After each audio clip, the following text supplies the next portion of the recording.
Selamat bertemu kembali dalam perkuliahan kita. Nah, kali ini kita akan membahas kelanjutan apa yang sudah kita pelajari minggu lalu, yaitu setelah kita posting ke buku besar, selanjutnya kita akan mengerjakan penyusunan laporan keuangan yang bisa kita dibantu dengan menyusun kertas kerja. Nah, berikut ini adalah buku besar dari jurnal yang telah kita catat sebelumnya, dan ini sudah saya tugaskan kepada Anda. Nah, contoh di sini ada akun kas, saldonya saldo debit 18.100.000, kemudian ada persediaan barang dagang, supplies, dan seterusnya. Ya, itu semua akun-akun yang ada di buku besar. Nah, apabila ada yang salah supaya dikoreksi, ya apa hal-hal yang telah Anda kerjakan ya. Posisi debit kredit. Nah, setelah kita posting ke buku besar, kita menyusun yang namanya neraca saldo. Nah, inilah neraca saldo yang kita buat per 31 Januari 2014 dalam kasus kita ya. Jadi kita pindahkan saldo setiap akun sesuai dengan yang ada di buku besar.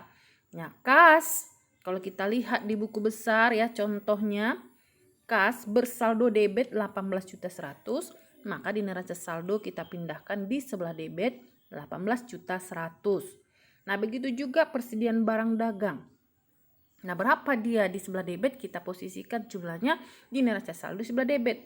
Nah, apabila buku di saldo di buku besar di posisi kredit, bersaldo akhir di sebelah kredit, contohnya utang dagang.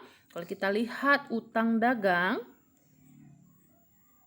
nah ini ya, account payable atau utang dagang bersaldo kredit di sebelah kredit di buku besar kredit 1 juta, maka di neraca saldo kita juga posisikan dia di sebelah kredit sebesar utang dagang, di sebelah kredit sebesar 1 juta.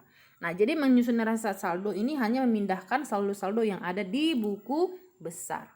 Nah, setelah kita menyusun yang namanya neraca saldo dan jumlahkan posisi debit dan kredit ini harus balance atau sama setelah kita pindahkan dari buku besar. Nah, pada akhir periode, kalau kita metode periodik atau metode fisik, artinya pencatatan persediaan itu tidak setiap saat sesuai dengan mutasi terjadi, kita akan melakukan penyesuaian untuk persediaan barang dagang. Itu wajib kalau misalnya kita menganut pencatatan persediaan dengan metode periodikal. Kita harus menyesuaikan antara persediaan awal dengan persediaan akhir.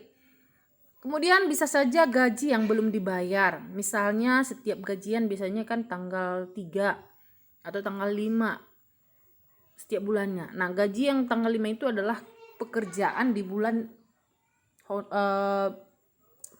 bulan Desember dibayar di bulan Januari.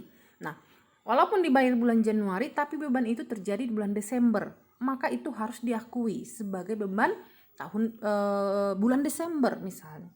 Atau misalnya dalam kasus kita Januari dibayar di bulan Februari tanggal 5. Nah, kalaupun dibayar tanggal 5 tapi beban sudah terjadi di bulan Januari, maka harus diakui di bulan Januari. Maka disitulah diperlukan penyesuaian supaya laporan itu menunjukkan sesuai dengan real apa yang terjadi. Artinya berdasarkan prinsip accrual, kita harus mengakui setiap transaksi walaupun belum ada ya keluar kas atau kita terima kasnya. Nah, seperti itu yang prinsip atau dasar pengakuan accrual ya. Artinya kita mengakui transaksi itu sesuai dengan peristiwa terjadinya.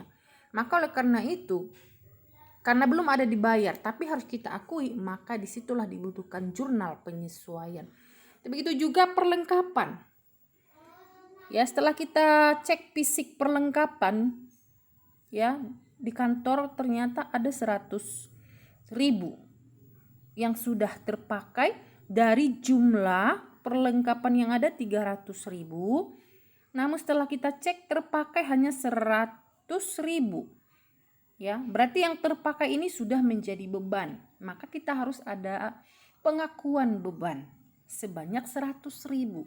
Kenapa? Karena perlengkapan sudah kita gunakan, berarti itu menjadi beban perlengkapan dan otomatis saldo perlengkapan harus kita kurangi. Nah, bagaimana jurnal penyesuaiannya? Nah, untuk menyesuaikan persediaan awal dan persediaan akhir persediaan barang dagang, kita buat ke akun penampung yang kita namakan adalah ikhtisar laba rugi. Kita catat dulu pertama sekali adalah persediaan awal, ya.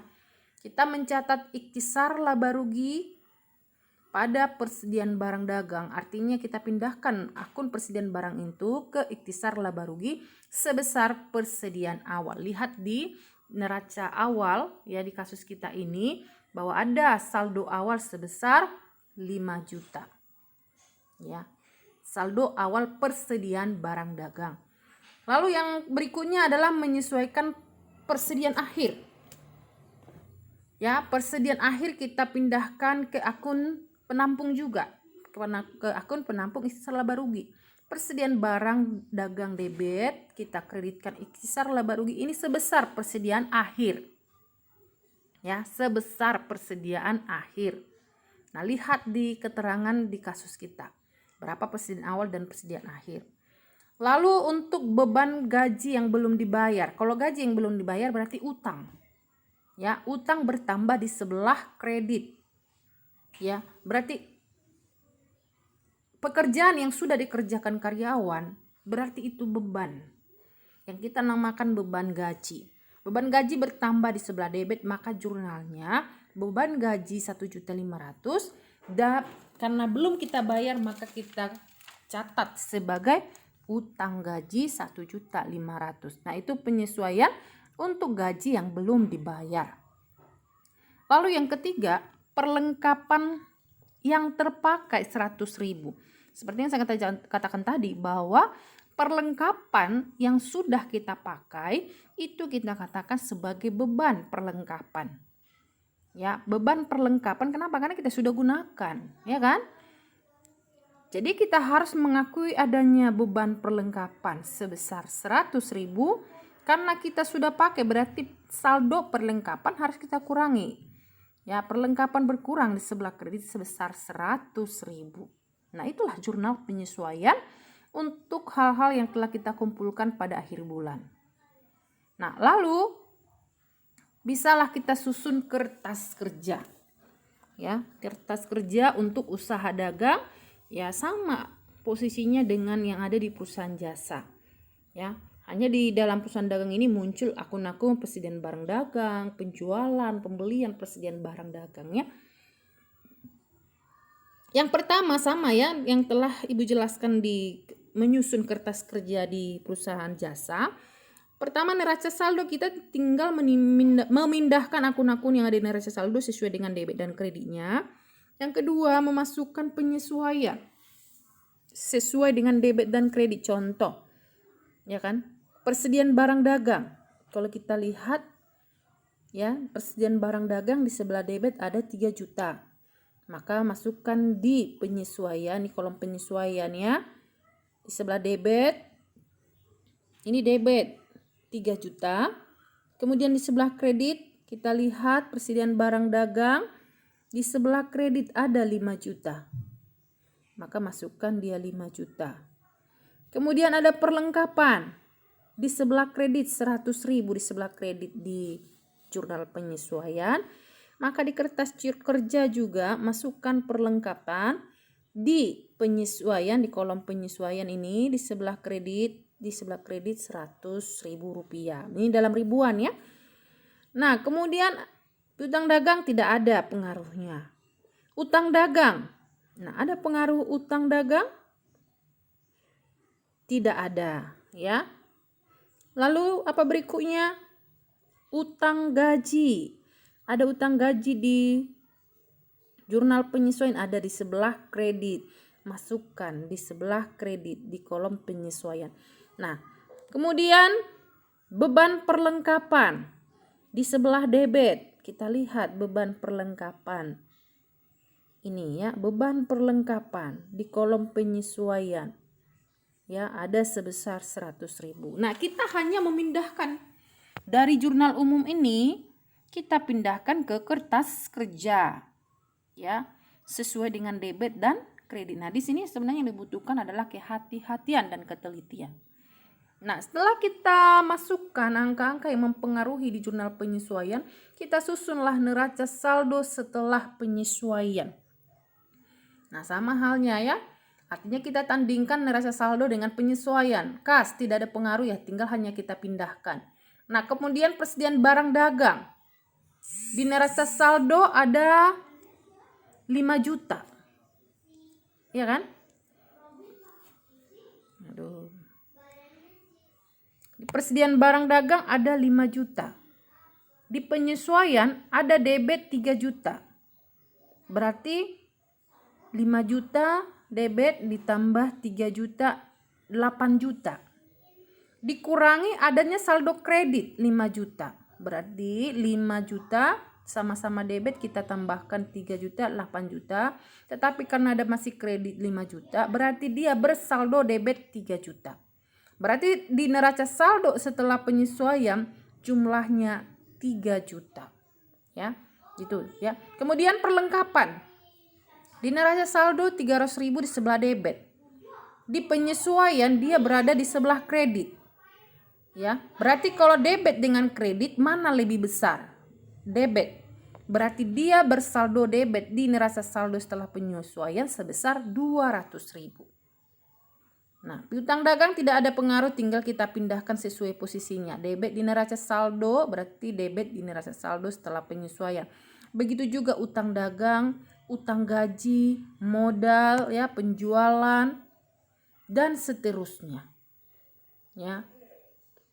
Jadi kita hanya memindahkan akun-akun yang ada di neraca saldo dan penyesuaian untuk ke neraca saldo setelah penyesuaian. Nah, selanjutnya untuk menentukan akun-akun yang ada di laba rugi ataupun neraca, nah seperti yang Ibu jelaskan juga bahwa laba rugi itu adalah akun-akun laba rugi atau akun yang kita namakan dengan akun nominal, yaitu akun pendapatan dan beban. Sedangkan di neraca adalah akun real, yaitu harta, utang, dan ekuitas atau modal. Nah, kas itu adalah kelompok aset, masukkan ke neraca. Persediaan barang itu aset, masukkan ke neraca. Ya. Utang itu adalah kelompok utang, berarti masuk ke neraca. Modal juga masuk ke neraca. Penjualan adalah akun nominal atau akun-akun pendapatan, berarti masuk ke kolom laba rugi sesuai posisinya. Nah, kalau kita lihat dia posisi kredit di neraca saldo penyesuaian juga kredit, maka di laba rugi juga kredit. Retur penjualan juga akun nominal, masukkan ke laba rugi. Potongan penjualan masuk ke laba rugi. Nah, di sini kita hanya mindahkan angka. Ya, di sini hanya kita dibantu untuk mengelompokkan mana akun pendapatan dan beban, mana akun pendapatan utang ya, harta, utang dan modal. Nah, setelah kita kelompokkan sesuai dengan akun-akun yang dipengaruhi, apakah di akun neraca atau akun laba rugi, kita jumlahkan. Ya, jadi selisih antara debit dan kredit masing-masing di akun neraca dan akun laba rugi, itulah yang menentukan berapa besaran laba atau rugi. Nah, itu ulang lagi penjelasan Ibu di perusahaan jasa.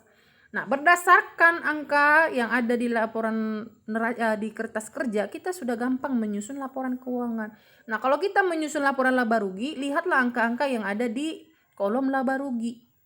Ya, penjualan dikurangi retur penjualan, dapatlah ada lagi potongan penjualan dikurangi, dapatlah penjualan bersih, dikurangi harga pokok penjualan.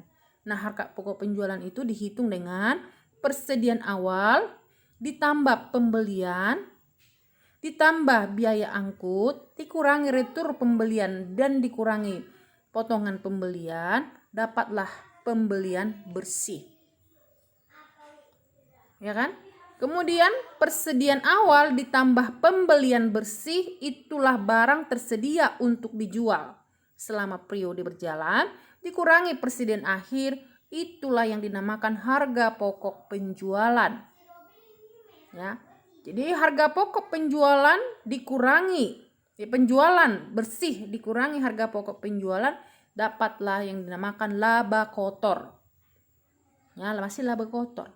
Lalu laba kotor dikurangi beban-beban. Ada beban usaha, ada beban beban itu biasanya ada beban administrasi dan umum, ada beban penjualan, dan ada juga beban operasional. Nah, di sini kita kelompokkan saja dia sebagai beban usaha. Nah, beban yang terjadi ini kita lihat ya, yang ada di kolom laba rugi di sebelah debit. Itu biasanya ya, ada beban-beban, beban iklan, beban gaji, beban perlengkapan. Nah, itu akan menjadi pengurang laba kotor. Kita totalkan bebannya, berarti laba kotor dikurangi total beban, itulah yang dinamakan laba atau rugi dari usaha.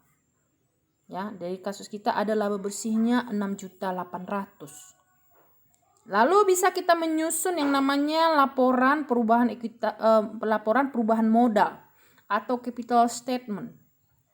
Ya, periode 31 Januari. Modal awal 15 juta, lihat di kasus di awal. Kemudian ditambah laba bersih, maka dapat modal akhir 21.800.000. Nah, begitu juga dengan neraca.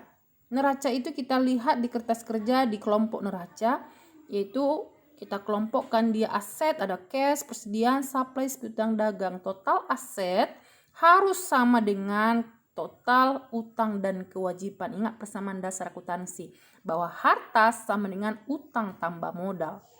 Ya, utang usaha, utang gaji, dan modal budi 21.800.000. Ini modal akhir yang kita laporkan di laporan perubahan modal atau capital statement harus sama dengan jumlah yang kita laporkan di neraca ya.